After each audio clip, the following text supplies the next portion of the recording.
think part of the goal, again, is not just knowing your spouse, but also having a process where you continue to learn more about yourself.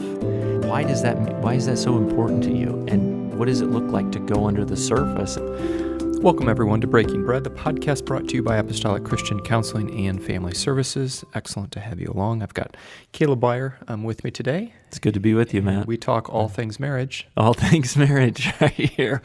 I'm looking forward to this conversation. Kaleb, you always choose very pertinent topics. I think that marriages are interested in because they're very, very relevant. Mm-hmm. So go ahead and set up today's topic.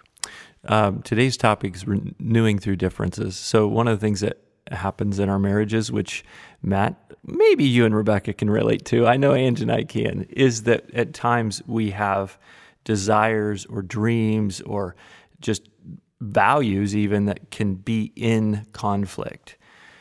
And those types of conflict are particularly challenging, a little different than, I want to go to Burger King and you want to go to Taco Bell, sort of thing. And so what we'd like to talk about is when they get into conflict, what are some helpful things to think about, consider to work through that conflict? All right, conflict. You are narrowing the scope of what the conflict we're talking about. We're talking about conflict as it happens in our values and dreams. Yeah. That needs a bit of unpacking so that we can get our mind around what we're talking about. Mm-hmm.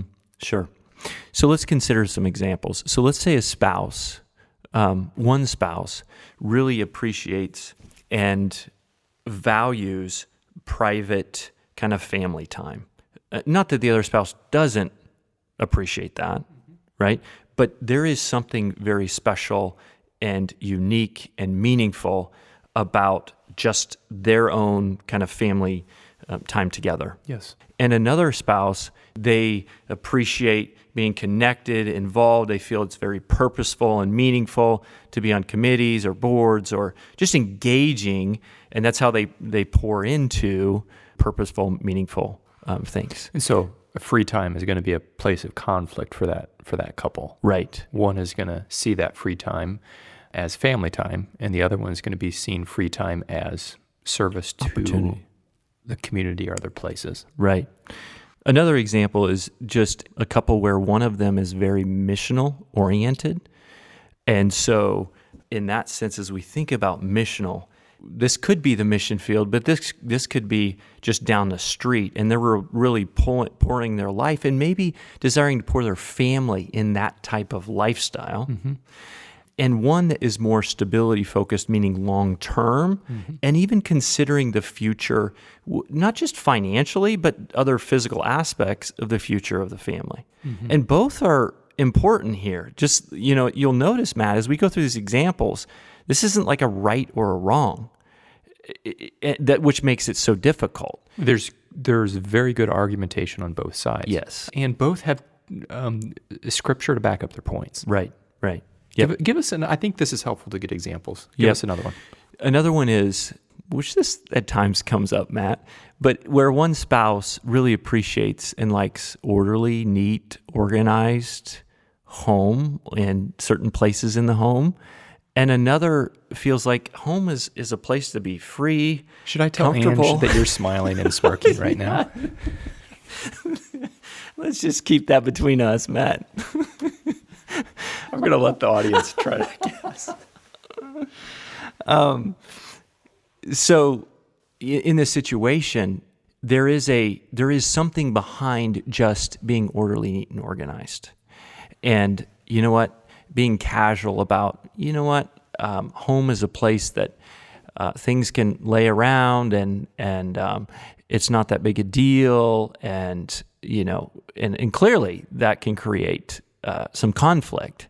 It sure can, and it goes in it has many layers to it. Yes. From the vehicle that you would want to drive, for example. Yeah. Right. Yeah. And how we're going to spend our money on that type of thing is going to be different, and people have different values about those things, and things that are more or less important. Right? Yeah. Yep. And I think that the difficulty with this type of conflict, if we think about these are deeply held values and desires, well, it fuels more intense emotion around the conflict, which then inadvertently makes it more difficult to walk through in a healthy way that leads to a sense of understanding and empathy and just oneness. At the core of the instruction of being equally yoked in the Bible is really this point, that there is nothing more important than our faith, right? So in that way, we're aligned. But really, you're raising the point that in no way are we going to be completely agreeable on every matter of importance. Right. And so you're saying some of the most difficult conflict to work out in a marriage are these matters. Yes, because they are really core to who we are, and they've been formed right over years. And what can happen, right? What makes it difficult is that when these kind of interactions play out, this conflict plays out over time, it can become more positional in the sense that it feels like given an inch is given a mile. And by the way, about something really important to you. Yes. So Kaleb, let's get right into it then. What are the first steps here as we think about having a difficult conversation with each other about these high stakes conflicts? Sure. The first thing, Matt, is just consider the context of the relationship. And where is our relationship at? Are we in a place to have this conversation? And if so, what are things to think about that may influence in the way in which we have this conversation? All of those pieces are really helpful even before we get into the actual dialogue of the conflict. And what are the things that we should be looking at to help us understand that? Sure. The first thing is just to consider how long this conflict has been going on and how high on the list you'd place this value in conflict. So am I talking about something that is knit to my core, is very different than a value that's kind of developed over the last 2 months? Yes, exactly. And that is going to fuel a different reaction emotionally, and the intensity of that reaction. So that gives us an idea of kind of what the project looks like. All right. Yep. So we have that. Then next would be to consider the climate of the relationship. If we're in a relationship where there is a negative climate, which means, Matt, that our tendency is to attribute negative intention in our spouse's behavior, then that's probably not a good context to step into having a difficult conversation about our values, our dreams, our things that are... So can our relationship sustain the conversation? Right. Is really what you're asking. Yeah. And what if it can't? Then if it can't, we need to start first by building that friendship. Because what can happen is, relationally, if we're always focused on the conflict, the differences, and we don't build and foster that sense of, gratitude and friendship and closeness, it actually inhibits us to handle conflict in a healthy way. So how then would you coach? How would you coach this conversation now for a couple who's ready for it? Yeah, so Matt, if we have a marriage relationship where there's positive climate, there's a few ingredients that are present. One is humility. By humility, what I mean is there's a level of recognition that I'm actually fueling part of this. And this is going to be hard for them. Mm-hmm. We care deeply about. And you take that very seriously. You do, yeah. Patience, that this takes time. Growth takes time. Working through conflict takes time. This isn't a like a once and done conversation. This is an ongoing dialogue that we have together that actually really is less about the end as much as it is the process of learning and growing and knowing our spouse more deeply. So many times, though, these points of crisis are pressure and time prompted, which makes patience difficult, Kaleb, right? It's when the property next door is up for sale. All of a sudden, dreams are up for grabs. You know what I mean? And we don't have that luxury to see the process out. Very often, I'm just saying, I think sometimes we get caught on the wrong end of this. Yes. It's when like you said, when the crisis happens, and then it fuels the intense emotion, right? And then leads to interactions that are more reactive than proactive. But the encouragement, nonetheless, is to be patient, which makes sense. We don't change our ideals quickly, right? And we probably shouldn't. Yeah, and expect our spouse to do the same. Yeah.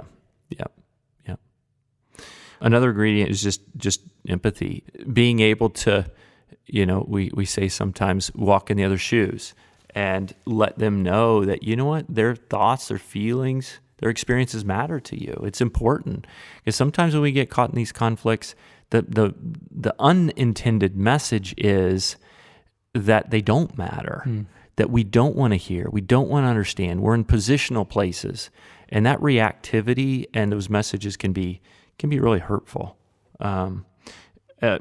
Compassion is another ingredient. Your pain matters to me. You hurt. And when you hurt, I want to know about it. I want to understand. And that deeply moves me. And then just a shared purpose that we need to step into this process of engaging this dialogue, that there's a shared purpose that we say, this would be a good idea. I mean, if one is saying, not interested, and the other one's really pushing for it, we need to be together. Yeah. I think so. Yeah. Now, we vary on how quickly I'm going to step into conflict versus, my spouse. Some of us are more conflict avoidant. Some of us are more ready to have a conversation about conflict. But the purpose of renewal through differences broadens the goal. This isn't about getting to the end of conversation, have agreement, that then we're done. We have to remember that this process is renewing in us, in our hearts, in our relationship, what conflict is intended to do. Yeah. Healthy conflict. As you were saying all that too, to have a viewpoint that we together will win together, as opposed to coming to the table with a desire for me to win and for them to lose. Yes. That's really what you're asking here with shared purpose. Yes. Are you committed to a we win situation? Yes, right. Committed to being influenced by your spouse and changed by your spouse. Yes, yep. So with those ingredients, right, that now further articulates what this relationship looks like, who's ready to step in to these high-stakes conflict discussions on ideals. What does that conversation look like then? I use the term soft and slow. When we think about having a conversation, again, of this level, we need to think soft and slow, because often what happens is we're going fast and the intensity increases. So one way to do that is it's more structured. We select roles. So Matt, as the two of us are talking here, it would be you're the speaker, I'm the listener.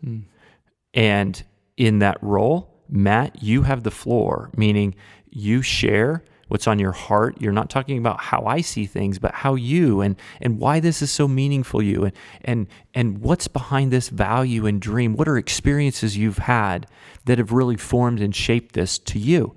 And as a listener, my role is not to rebuttal. My role is not to convince you that my value is more important. It's simply to be at a place that I'm curious, interested, perhaps ask questions, but in a way that I really want to know more about you. It's interesting when you talk about stepping into this process of communication.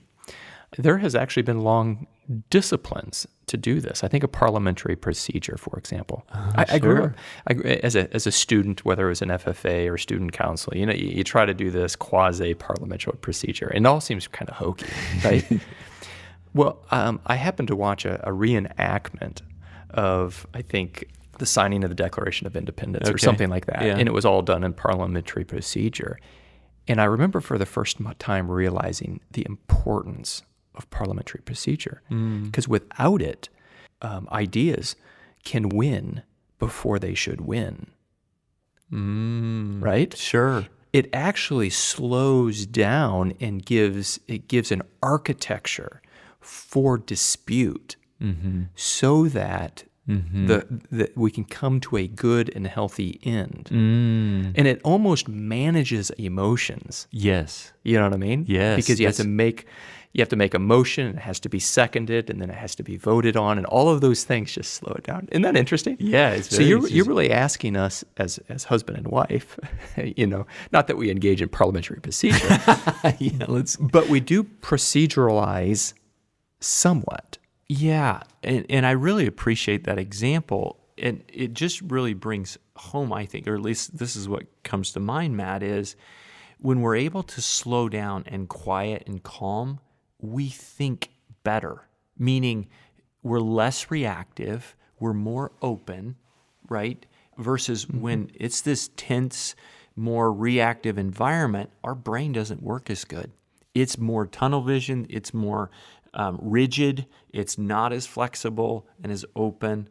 And I just think that makes a difference in how it's about how, right? Not even what is said, but how we're saying All right, things. so I like that. As we move into this discussion, we should be giving some good thought to how to have the discussion and not just to have the discussion. Yeah. So going on, we have listener, speaker. Yeah. Now go on. Yeah. So as the listener, even asking questions like, what is your ideal dream? Or tell me a story about your dream.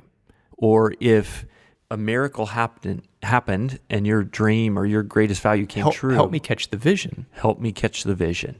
It doesn't mean, yes, we're going to do all that, but we need to hear that. And they need to share that. And that's the goal as the listener. So you allow filibusters then.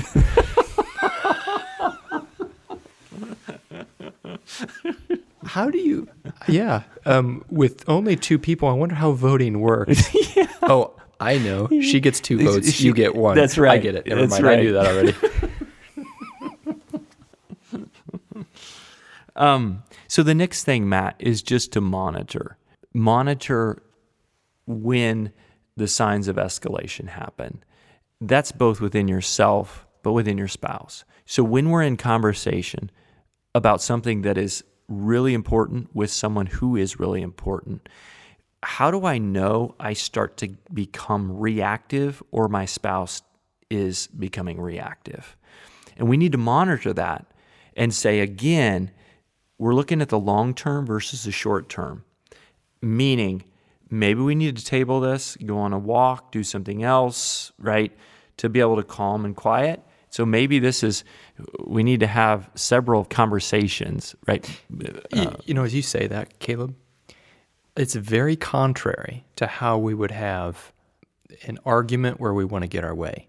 Because if you see the other person getting flustered or whatnot, that's when you make your closing remarks, right? And you finish the deal.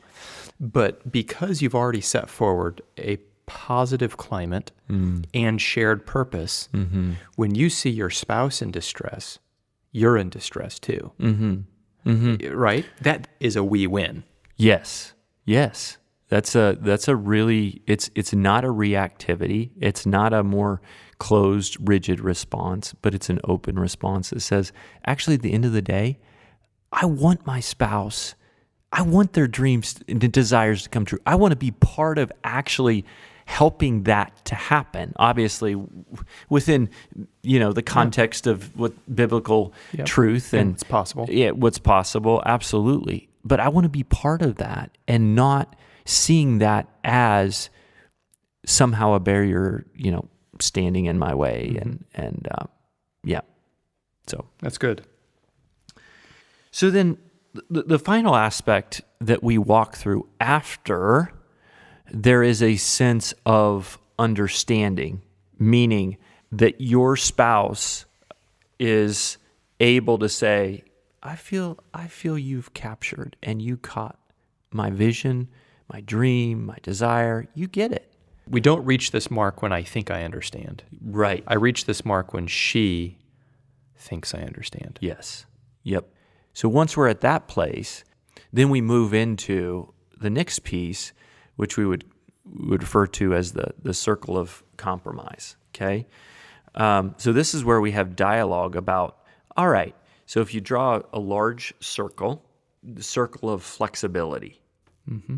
So when it comes to orderly and neat, maybe there's certain rooms in the house, or maybe there's certain things. Maybe it's the dirty clothes that really get you, but the rest of things like toys, I don't know, laying around, maybe that's not that big of a deal. So first, each spouse draws a large circle and says, this is what I have some flexibility on related to this, conflict that we're having, this value conflict we're having. And so each spouse fills out that circle, as large as possible, as the flexible, and then as small as possible, the circle that we would refer to as, these are inflexible, or would be hard areas. This is what's really, really important to me. And I think what you said there was really important. You try to make that flexible as large as possible. You're really pushing yourself to say, okay, all right, I need things cleaned up Friday night. Mm-hmm. I need that. Mm-hmm. Okay. So Mm-hmm. maybe not every night, Mm-hmm. but I need to know Friday night, Mm-hmm. for example. And then in that, Yes. very constricted in that middle area is like, boy, this is what I have to have. Yes, right. And really making that as small as possible. But then after both kind of spouses walk through that exercise, then you share, okay, so what kind of, even a temporary compromise can we step into and practice and try out and see how it works and continue to have dialogue. And we try that out. What are some of the surprising things that you have found as you've helped marriages go through this? Mm-hmm. What are some of the surprising things sometimes that people walk away with? Because I think some people are going to say, oh, I can just imagine how that conversation is going to go. Mm-hmm. I don't think I'm interested. Yeah, sure. Is there something surprising about how it works? Sometimes what's surprising is what's underneath the value that I may be unaware of, that be fueling the intensity and desire for that particular. So let's use the example of orderly and casual couple. So for the spouse that has things orderly, that going through this dialogue leads to a place that, you know what? One of the things why I value this so much is it brings a place of peace and calm in the home. And when I was in my family, things were chaotic. And so one way that I kind of cope and experience present day, and why this is so important to me, is I want to pass on something different to my kids. And so the neatness and having things orderly and picked up is a place of peace for them. And security. Which couldn't be further from my mind about what orderly means. Mm-hmm. Right. Right? Sure. So that really, I think that's really, really helpful, because that now gives this exercise of compromise a lot of direction. Now that we know inside that little circle has got to be security. We have got to win security. Now let's talk about getting that done. Yes, right. It really focuses, and even your response there, Matt, I could see you're on board and you're ready to do that. Yeah. Yeah. I would have to believe that most values come down to some very common ideals between us, right? And it's somewhat coming down to those common ideals to work from. Yeah. Yeah. Now, this has been excellent. What conclusive remarks do you have for couples as they think through this, as they think through their own examples and their own marriages, as they might even consider their own climate and whether they're ready to step into some of this? To be able to remember to see it as a process, and for us to accept the discomfort of having these conversations. I mean, part of the goal, again, is not just knowing your spouse, but also having a process where you continue to learn more about yourself and why is that so important to you? And what does it look like to go under the surface and to understand and unpack what are experiences or things that have happened that have led to this place for me are really healthy. And at another level, I think that can be a meaningful and purposeful journey together that creates deeper intimacy and oneness. Yeah, I love that. And you come out of that experience with a really solid we, don't you? Mm-hmm. That Mm-hmm. now I start to own my wife's values Mm-hmm. and she mine, Mm-hmm. because we understand them at a deeper level. Yeah. Which is going to bring about that unity that you described. Thanks Yeah. so much for that. Very, very helpful. And to our listeners, we trust and pray that this was helpful to you, that you could see application in it, that you could also see a way forward in it, and most importantly, you see hope in it. Thanks, each one, for being here. Thanks, Matt.